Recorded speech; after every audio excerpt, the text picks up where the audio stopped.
recimo, ili oni možete da razaznate kada se radi zaista o nekom organskom, psihičkom problemu, bilo koje vrste, ili se pak, recimo, radi o demonskoj zaposednosti. Pa ima tu jedan vrlo karakterističan lakmus za to, jedan test. Naravno, ja lično, ja ne znam za druge oce naše crkve, moguće da oni imaju dar od Boga da direktno to prepoznaju svojom svetošću, ja to ne, ali ja imam test.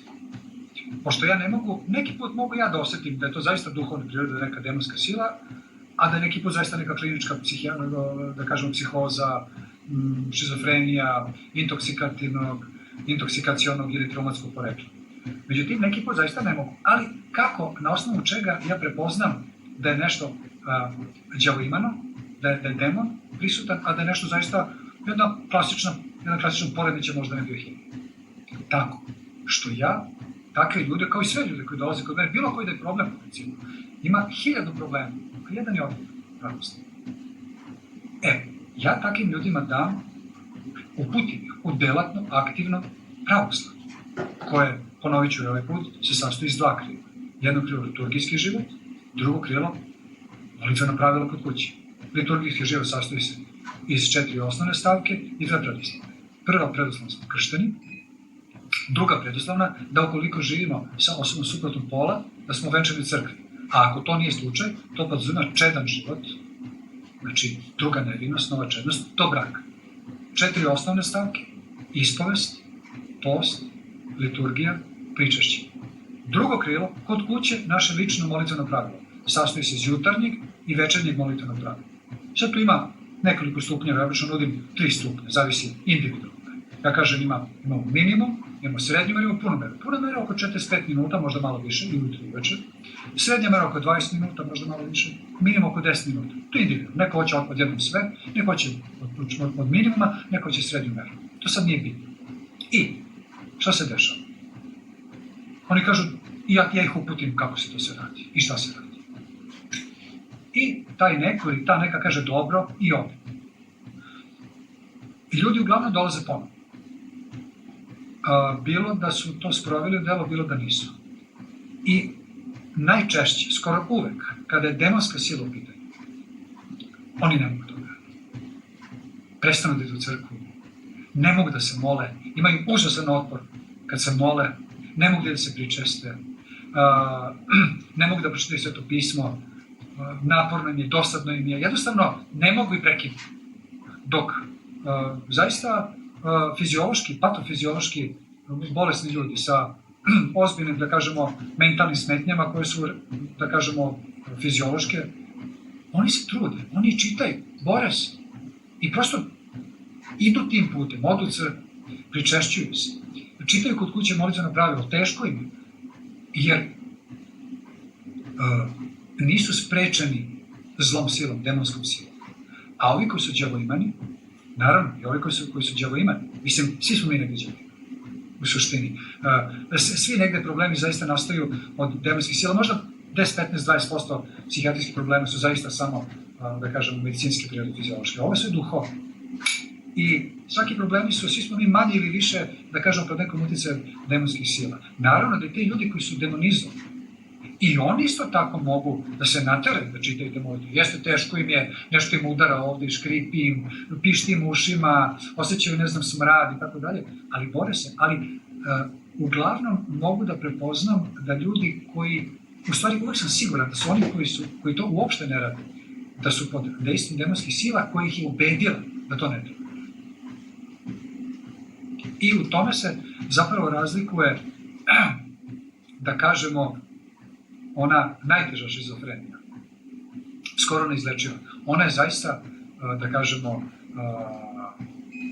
ili je ona gde je dolazi do potpunog poremećaja, možda ne biohemije, iz nekog genetskog razloga, ili je ona đavoimana, ali najčešće je ova đavoimana koja je neizlečiva, iz kog razloga? Što čovjek koji strada od toga, on sluša demonsku silu koja mu govori. Da je on najpametniji, da on uopšte nije lud, da su svi drugi ludi i da treba da nastavi tako kako, da je izabran, da se njemu Bog javlja, Sveta Petka, ili da je on pozvan da bude veliki vojskovođa, ili da će on spasiti svet, ili da je on pozvan da bude najveći naučnik i da ima sad neku specijalnu formulu koja će rešiti sve lekove. Dakle, ljudi se svakim idejama dolaze. Kad ti njemu kažeš, brate, ili sestra, da li ti dopuštaš 0,01% mogućnosti da možda nisi u pravu? Oni kažu, ne, oče, ne znam te, ja sam prav, ne shvatam te. Znači, ja tačno znam da sam ja pozvan da budem car ili da se meni javlja Sveta Petka. Vi to ne razumete. Zato što mu je demon naše pogodno tlo u njegovoj gordosti, u njegovoj udivljenosti sobom. I onda mu kaže, ti si specijalan, ti si poseban. I onda on ne prima ništa što mu se kaže i to je najteži slučaj. On nikada neće se zaista izlečiti i patit će strašno, ali će smatrati da ta patnja je zapravo izabranost. Da je to neka vrsta svetosti. Kao što recimo što cijela zapadna kultura, oni su izgubili pojam svetosti. Za njih je svet Friedrich Nietzsche, koji zadnjih 11 godina bio potpuno bezum. Ali oni smatraju da on bio toliko uzvišen, toliko visok intelekt, da on mora da propati. I da on stvari kao totalni ludak, zapravo da je to.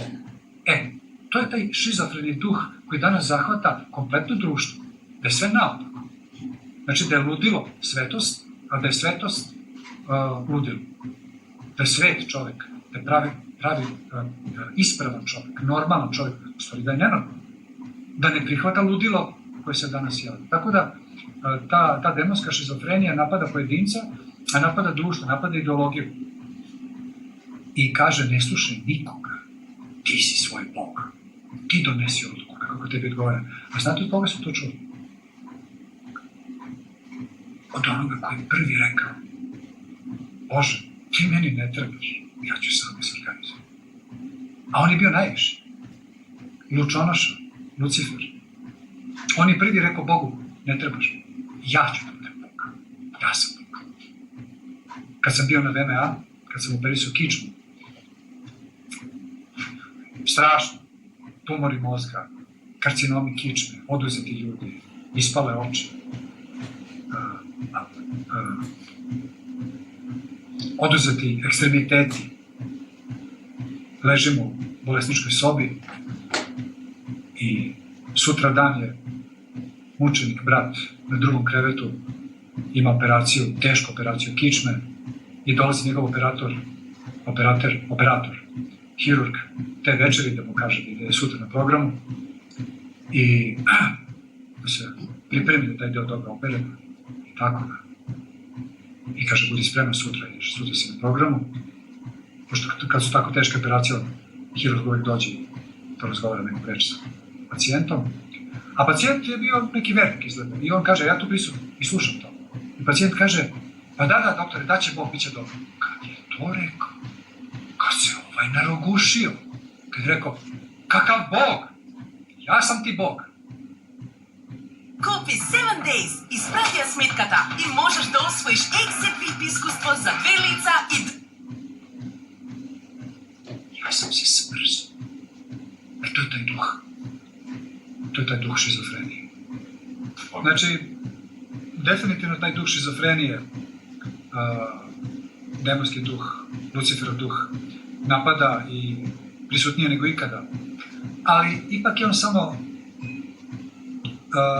retardirani pali duh, koji ima neku nameru, ali to ne može da sprovede do kraja. Jer Hristova reč je poslednja reč. I kako Bog kaže, tako će biti. I čak kada dođe to poslednje vreme i kada taj duh šizofrenije, Antihrista zavlada, i dalje će biti veliki broj ljudi koji će postati Božiji. I ja sam siguran da će ti ljudi koji će ostati Božiji moliti se za ostatak čovečanstva. I da će Bog po prevelikoj milosti svoje ljubavi biti milostiv prema onima koji možda i nisu bili milostiv prema drugima. Tako da svet ide u jednom čudnom, sunobnom